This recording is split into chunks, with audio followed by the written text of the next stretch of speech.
Tila pinababagal daw ng red tape ang pamamahagi ng tulong sa mga nasalanta ng Super Typhoon Yolanda. Ayon po yan kay Leyte 4th District Representative Lucy Torres Gomez. At para naman mapabilis ang pagbibigay ng relief goods, nag-airdrop na po ng tulong ang US Navy kasama ang ating mga sundalo. Balita natin ni Bam Alegre. Dumagsa ang iba't ibang tulong para sa mga nasalanta, lalo na sa pier ng Ormoc. Pero hanggang ngayon, may mga residenteng dumadaing ng gutok. May mga karatula pa ngang humihingi ng tulong. Hindi pa kami binigyan mga reliefs go dito.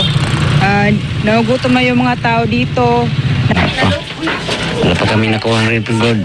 Yung distribution natin sa relief goods natin, sa dulo, yung 110 barangays, kasama ng mga barangay sa kanila, i-divide by 5 po.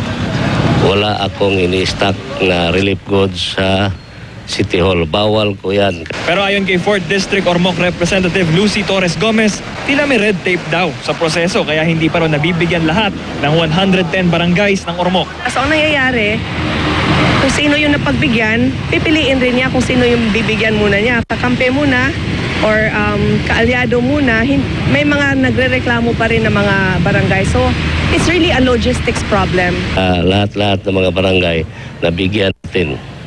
Sinabi ko nga, yun nga mga sinabihan ko sila na yung kumuha doon ng mga yellow team, sana bigyan yung mga red team. 16 na barangay pa sa buong Ormoc ang nahihirapang pang maabot hanggang sa mga panahong ito. Kaya kailangan pa gumamit ng helicopter para lang ma-airdrop yung mga pangangailangan ng mga residente rito.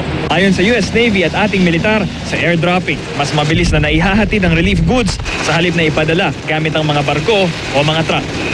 The relief operation has been going well for the last 4 or 5 days, no? And we are making sure that aid gets to barangays that are not receiving any aid due to their location. Bam Alegre, GMA News.